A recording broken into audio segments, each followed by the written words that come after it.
also because I believe that those who have struggled and worked to achieve independence will share with you and the great country which you represent a special meaning of liberty, of freedom from outside control, opportunities for the fulfillment of one's national desires and cultural heritage.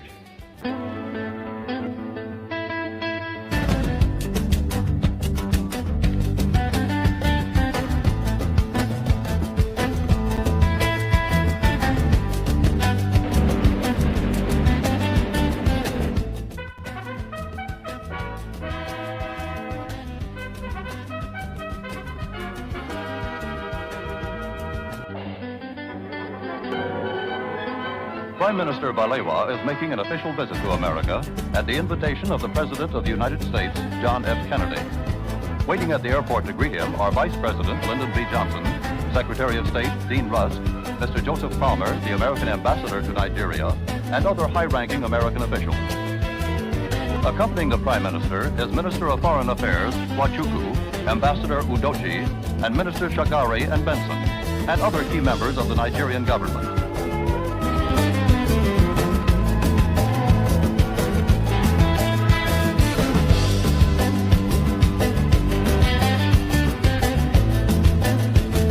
Mr. Prime Minister, I am honored to welcome you and the distinguished members of your party to the United States. This welcome is only the beginning. You will find as you travel through this country a very deep and genuine interest in the exciting developments which are taking place in your country and in Africa today. I am very pleased to be with you in Washington today, and I look forward to the week which we are to spend among you. I have no doubt that the American people will receive us with all the kindness that they all receive strangers. This is just a brief reply to your very warm address of welcome. Thank you.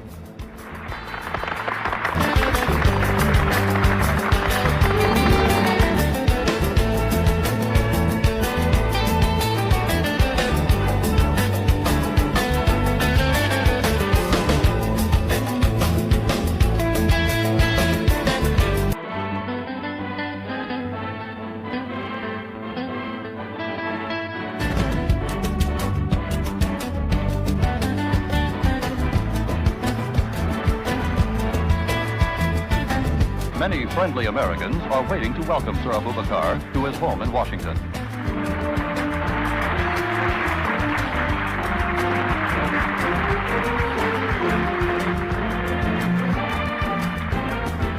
During his stay in the American capital, the distinguished visitor will reside at the Blair House, the special residence for guests of the American president.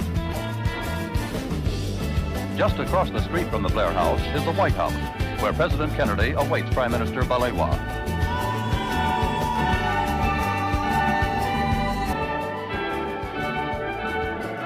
The two leaders are meeting to discuss matters of mutual and international interest.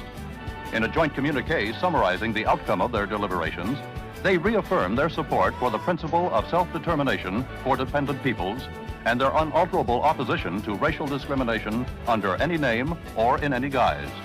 President Kennedy expressed his pleasure at the success of the Monrovia Conference and congratulated the Prime Minister on his constructive contribution. The two leaders affirmed their confidence that their exchange of views had strengthened the bonds of friendship between their two countries.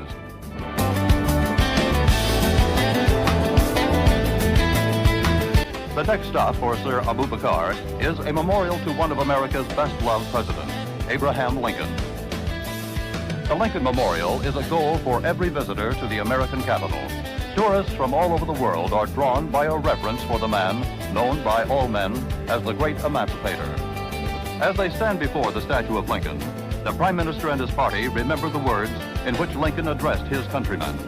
He called upon them to do all which may achieve and cherish a just and lasting peace among ourselves and with all nations. A group of children proudly display the placard which Prime Minister Balewa has autographed for them.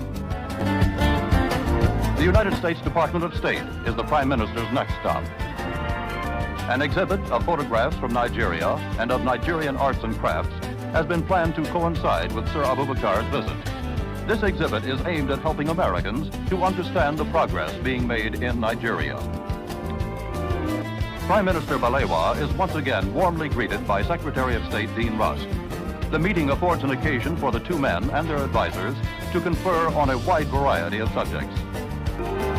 The House of Representatives of the United States invites Prime Minister Balewa to speak in a special session convened in his honor.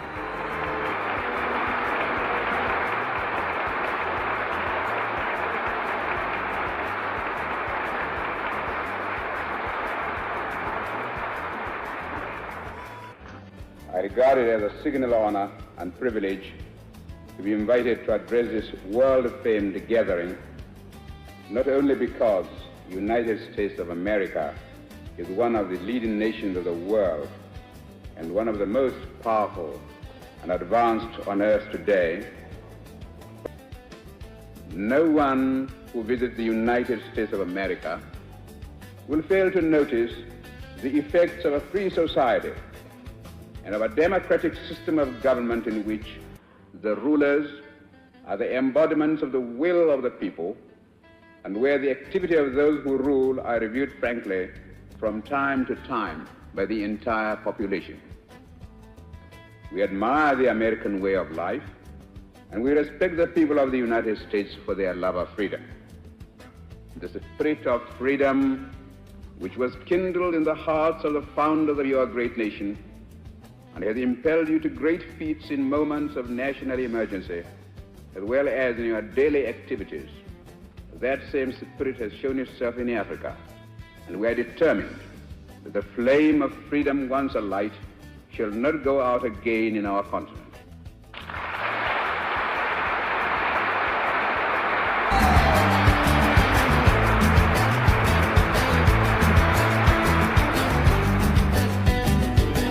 The Islamic Center and Mosque is one of the American capital's more beautiful religious structures. Al-Haji Sir Abubakar arrives to visit the mosque, which is a center for study and research on Islam. Dr. Mahmoud Hobala, the director of the Islamic Center, greets Prime Minister Balewa.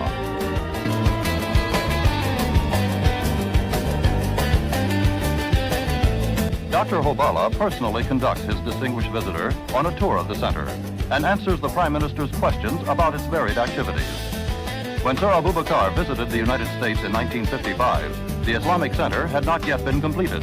The Prime Minister is impressed by its finished state and also by America's interest in Islam.